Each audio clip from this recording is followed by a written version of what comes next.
A warm welcome to all our viewers. I'm your host Pratiksha Mishra and you're watching another episode of South Asia Focus. Let's begin the show. India and Fiji are deepening their partnership with a wider scope of cooperation. In New Delhi, Prime Minister Narendra Modi and his Fijian counterpart Sitiveni Rabuka denounced terrorism, exchanged key MOUs and committed to closer collaboration in energy, trade and education. Defence ties were also in focus, with the announcement of a defence attaché to be posted in Suva aimed at strengthening security coordination. The two leaders also underlined their shared vision of shaping a collective, stronger voice for the global south. Take a look. India and Fiji are taking their partnership to new heights, expanding cooperation across defence, climate action and sustainable development. The two nations have agreed to work more closely on regional and global challenges while also strengthening people-to-people ties.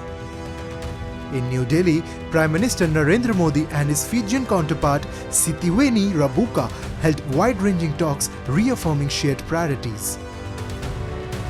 हम एकमत हैं कि आतंकवाद पूरी मानवता के लिए बहुत बड़ी चुनौती है. Both leaders reiterated zero tolerance for terrorism, condemned the Pahalgam attack and called for action against radicalization, terror financing and misuse of emerging technologies. The meeting saw the exchange of several MOUs covering political cooperation, trade, agriculture, education, healthcare, mobility, defense, capacity building and cultural ties.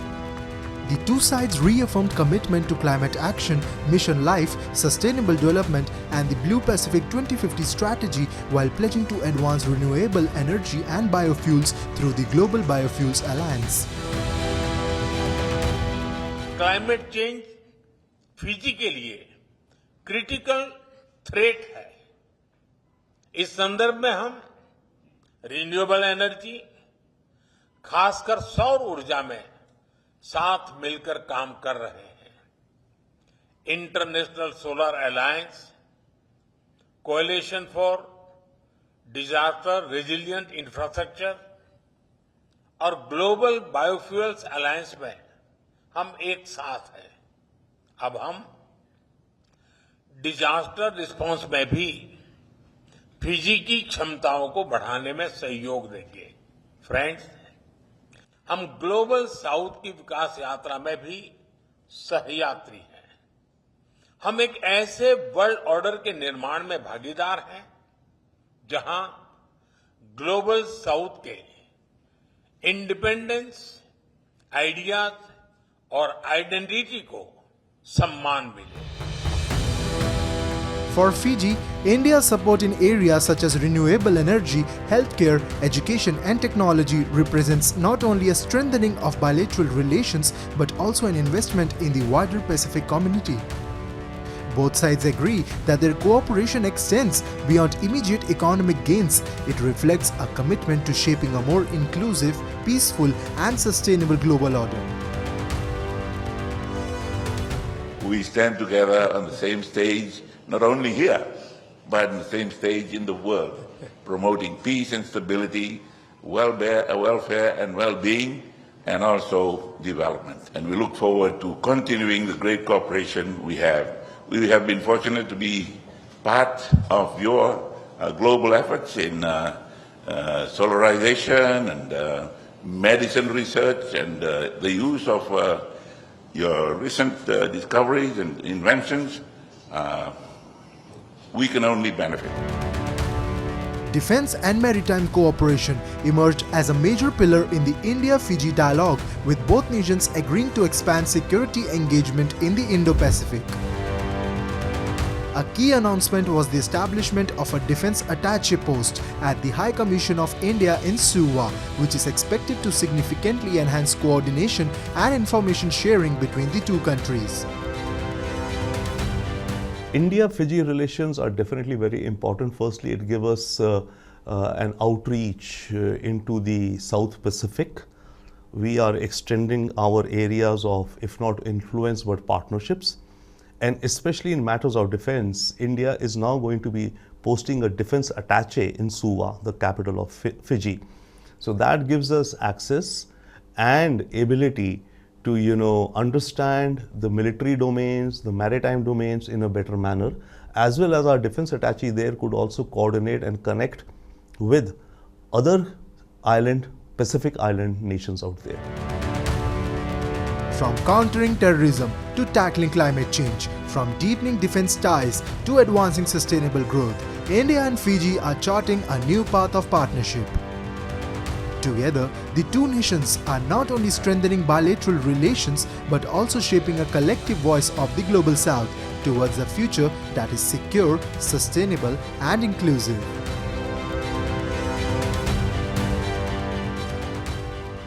US President Donald Trump's 50% tariffs have posed a challenge for India, but the country has turned it into an opportunity. Under Prime Minister Narendra Modi's vision of a self-reliant India, bold measures are being rolled out to boost domestic industries, reduce dependence on imports, and expand local manufacturing. Far from being discouraged, India is demonstrating resilience, innovation, and resolve to emerge stronger and more competitive on the global stage. A report. In today's fast-changing global economy, India has consistently proven that no challenges is too great when faced with determination and self-belief. With every setback, the nation has found new ways to turn obstacles into opportunities, strengthening its industries and expanding its global footprint. The latest example comes in the form of US President Donald Trump's decision to impose 50% tariffs. Far from weakening India, the move has only added fresh momentum to the country's journey of resilience, innovation, and leadership on the world stage. Although the tariffs come in retaliation to India's increased purchase of Russian oil, New Delhi views the development differently, not as a roadblock, but as a chance to showcase its economic confidence, diversify its trade networks, and reaffirm its commitment to self-reliance. आज भारत ने आत्मनिर्भरता को विकसित भारत के निर्माण का आधार बना दिया है। अपने किसानों, अपने मछुआरों, अपने पशुपालकों, अपने उद्यमियों के दम पर भारत तेजी से विकास के रास्ते पर चल रहा है, आत्मनिर्भरता के रास्ते पर आगे बढ़ रहा है। दुनिया में आर्थिक स्वार्थ वाली राजनीति सब कोई अपना करने में लगा है, उसे हम भली भांति देख रहे हैं। From small businesses to larger trading communities, the response is clear. India is ready to look beyond traditional markets and stand firm against one-sided pressures. The spirit of Atmanirbhar Bharat is resonating across industries from textiles to leather, from small vendors to large exporters. Across India's bazaars and industrial hubs, the sentiment is the same. If one market closes its doors, India will open many more. Entrepreneurs say the focus must be on strengthening domestic demand, promoting local consumption, and building new export bridges with trusted partners in Asia, Africa, and the Middle East. हम लोगों को ज़्यादा से ज़्यादा कोशिश ये करनी चाहिए कि कोई भी अपना सामान इंडिया में बेचें, ज़्यादातर बाहर भेजने का। अगर एक्सपोर्ट करना है कहीं तो ये छोड़ के दूसरे देश में एक्सपोर्ट कर सकते हैं। जैसे कि बहुत दिनों से रसिया हम लोग का दोस्त रह चुका है, या और भी मिडिल ईस्ट में कोई देश है उसमें भी जा सकता है, तो दूसरी जगह एक्सपोर्ट करें। लेकिन यूएस अगर कोई चीज़ लगाता है उसके वजह से हम लोग को डरना नहीं चाहिए, क्योंकि अपना स्टैंड क्लियर रखना चाहिए। For many traders, the tariffs are not seen as an obstacle, but as an opportunity to strengthen ties with alternative partners from Africa to Asian, from the Gulf to Europe. With a young workforce, rising production capacity, and a reputation to reliability, India's exporters believe that the nation is in a strong position to pivot towards these regions. Traders argue that relying too heavily on one market has always been risky, and the current tariffs only underline the importance of diversification. हमें लगता है कि ये survive नहीं कर पाएंगे, और Trump जो फैसले ले रहे हैं वो एक तरफा ले रहे हैं, जबकि सहयोगी राष्ट्र इंडिया होने के बावजूद भी उनसे बिना पूछे वो अपना डिसीजन ले रहे हैं। तो हमें लगता है कि अब हमें यूएस की जगह अन्य मार्केट की खोज करनी पड़ेगी हमारे व्यापार को बढ़ावा देने के लिए। Export leaders stress that India's global outlook is far bigger than the American market. With a population of 1.4 billion at home and growing demand worldwide, India's economic scale gives it a natural advantage. நாங்கள் வந்து உலக அளவில் வந்து இந்த வியாபாரம் பண்ணிட்டு இருக்கிறோம். இது அமெரிக்காங்கிறது வெறும் 39,000 கோடி தான். இந்தியா 140 கோடிங்க, அதாவது 4 ஒரு பங்கு இருக்காங்க அமெரிக்கா. ஆனால் வந்து உலக அளவில் பார்த்தீங்கன்னா 820 கோடி இருக்காங்க. அதில் அமெரிக்கா வந்து 39 போது நாங்கள் மீதி இருக்கிற நாட்டோட நாங்கள் தொழில் தொடர்பு வச்சாவே எங்களுக்கு வந்து போதுமான அளவு ஆயிருங்க.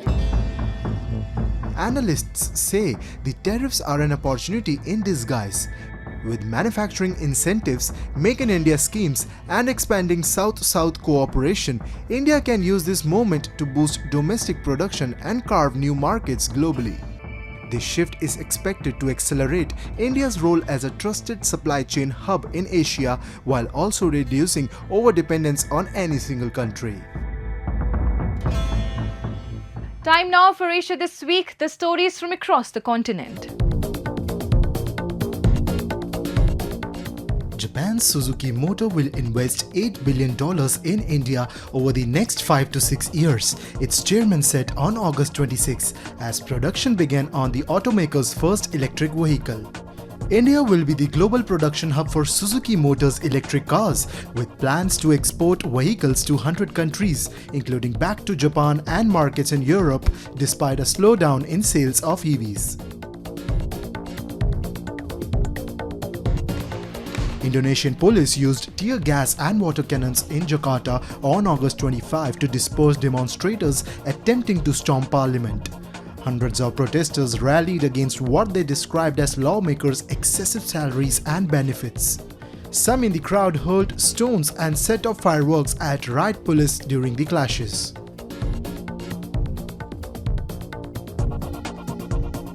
Russian President Vladimir Putin and North Korea's Kim Jong-un will attend an upcoming military parade in Beijing, marking the first public appearance of the two leaders alongside President Xi Jinping in a show of collective defiance amid Western pressure. Against the backdrop of China's growing military might during the Victory Day parade on September 3, the three leaders will project a major show of solidarity not just between China and the global south, but also with sanctions hit Russia and North Korea. Year after year, Pakistan finds itself caught in the same cycle. Floods arrive, warnings are issued, and villagers are left stranded with little real help. Billions meant for flood defences have vanished into corruption and inefficiency, leaving people exposed and unprotected. As waters rise, so does the question: when will Pakistan safeguard its people instead of abandoning them? Floodwaters are once again wreaking havoc in Pakistan. Rising levels in the Satluj River have inundated villages in Punjab province, forcing thousands to the brink of displacement. Rescue teams have been urging residents to evacuate immediately, but many villagers remain trapped, clinging to their homes, livestock, and only means of livelihood. But beyond the immediate danger lies a deeper crisis: Pakistan's repeated failure to prepare for floods. Since the devastating floods of 2010, billions have been allocated to the Federal Flood Commission and disaster authorities. Yet, year after year, when rivers overflow, the same scenes play out: hurried warnings, makeshift rescues, and helpless villagers abandoned to their fate. Officials often blame climate change, but for the people on the ground, the disaster feels man-made, born of corruption and incompetence. The villagers' despair highlights how little has changed. For them, the so-called relief operations look more like a performance than real help. ਸਾਡੇ ਕੋਲ 11-22 ਵਾਲੇ ਵੀ ਆਏ ਨੇ, ਸਾਡੇ ਕੋਲ 1122 ਵਾਲੇ ਵੀ ਆਏ ਨੇ। ਕਿਹਾ ਉਹਨਾਂ ਨੇ ਵੀ ਤੁਸੀਂ ਇਸੇ ਛੱਡ ਕੇ ਪਾਸ ਵਾਪਸ ਚਲੇ ਜਾਵੋ, ਤੇ ਲੇਕਿਨ ਸਰ ਅਸੀਂ ਕਿੱਥੇ ਜਾਈਏ, ਕਿਹੜੇ ਪਾਸੇ ਅਸੀਂ ਸਰ ਜਾ ਸਕਨੇ? ਨਾ ਸਾਡੇ ਕੋਲ ਜ਼ਮੀਨ ਹੈ, ਨਾ ਕੋਈ ਗੱਲ ਹੈ, ਨਾ ਕੋਈ ਬਾਤ ਹੈ। ਮਜ਼ਦੂਰ ਬੰਦੇ ਆ, ਦਿਹਾੜੀਆਂ ਕਰਨੇ ਆ, ਅਸੀਂ ਸਰ ਕਿਸੇ ਪਾਸੇ ਨਹੀਂ ਜਾ ਸਕਦੇ। Villagers' words reflect the helplessness of countless families who have nowhere to turn. With no alternative shelter and no government plan for their rehabilitation, evacuation becomes an impossible choice. Instead of safety, villagers are left with uncertainty and fear, while officials continue to issue statements from afar. लोग कुछ हैं जो अभी तक अपने घरों में बैठे हुए हैं, कुछ जो है ना निकल गए हैं पीछे, लेकिन अगर पानी की सतह बढ़ती है तो फिर बाई फोर्स भी जो है ना यहाँ से इवैक्यूएशन की जाएगी। तमाम जो है ना वो गवर्नमेंट की तरफ से या ज़िली इंतज़ामिया की तरफ से ज़बरदस्ती जो है इवैक्यूएशन अभी तक नहीं करवाई जा रही। For those who stay away, survival is becoming harder by the hour. Livestock, their only source of income, remains trapped in rising waters. Food supplies are scarce and rescue measures fall painfully short. माल मवेशी हैं वो फंसे हुए हैं, ये छोटी बेड़ियों के ऊपर तो माल नहीं आ सकते वापसी। हुकूमत को चाहिए इसके लिए कोई इंतजामात करे, कोई के बड़े बेड़ों का बंदोबस्त किया जाए और लोगों को इधर से निकाला जाए, ठीक है, और खुराक का भी बंदोबस्त किया जाए। The suffering of villagers underscores the lack of progress.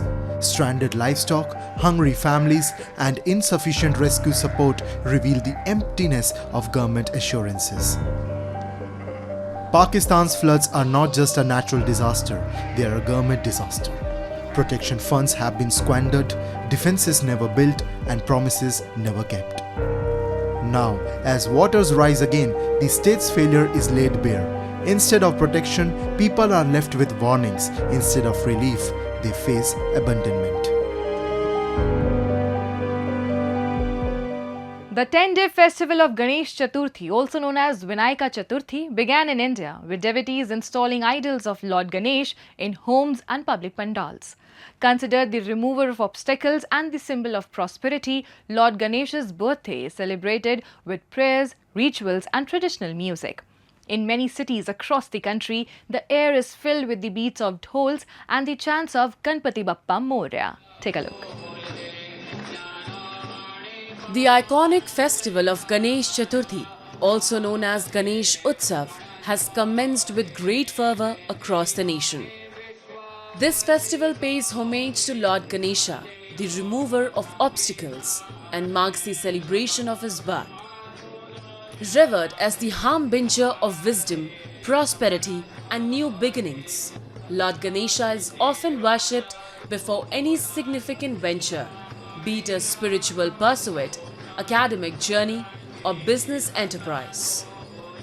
Each year, his birth is celebrated with a 10-day festival marked by devotion, rituals, and community festivals. The celebrations begin with the installation of clay idols of Ganesha, beautifully adorned with flowers and lights, either in private homes or in community pandals.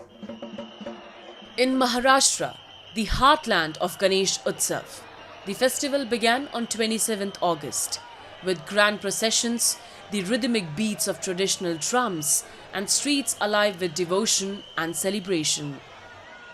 In the capital city of Mumbai, eco-friendly Ganesh idols are displayed across markets, showcasing a shift towards sustainable celebrations.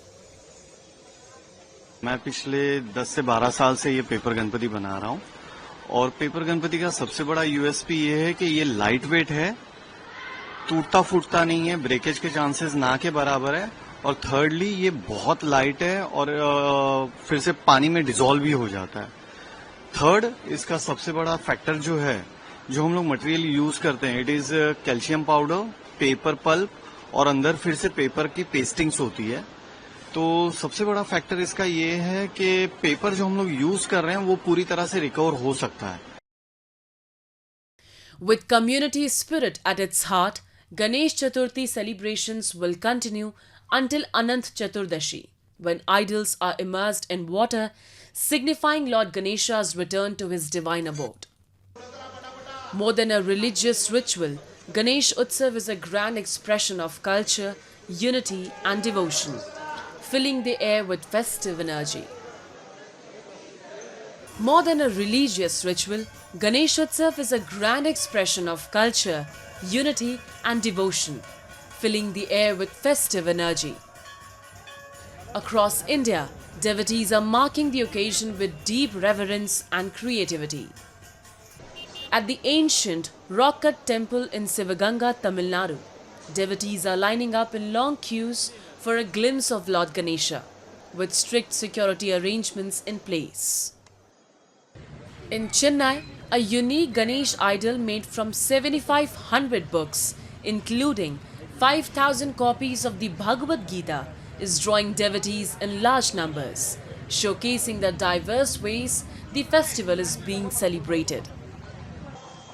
In Guwahati too, large crowds have gathered at Ganesh temples to offer prayers. Ganesh Chaturthi है तो पूजा करने के लिए ही आया हूँ और अच्छा लगता है, मन का शांति मिलता है पूजा करने से। साल में एक बार आना, तो वैसे ही घर परिवार सबका भला चाहती हूँ और पूरा मतलब असम का लोगों को भी अच्छे से रखे, भगवान जी सबको भला रखे। As the chants of Ganpati Bappa Moria echo across cities and towns, Ganesh Chaturthi continues to unite millions in prayer, joy and togetherness. From traditional rituals to creative expressions, the festival stands as a symbol of India's cultural vibrancy and collective spirit. And when the idols are immersed, the ritual carries with it a deeper message of letting go, of embracing change, and of welcoming new beginnings with hope, harmony, and positivity.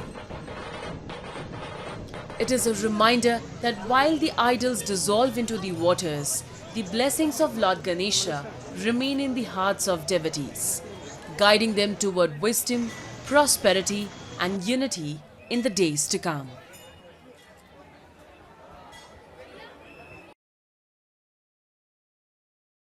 From homes to grand pandals, the spirit of Ganesh Chaturthi echoes across the nation. And with that, we come to the end of this week's episode. See you next week. Till then, goodbye and take care.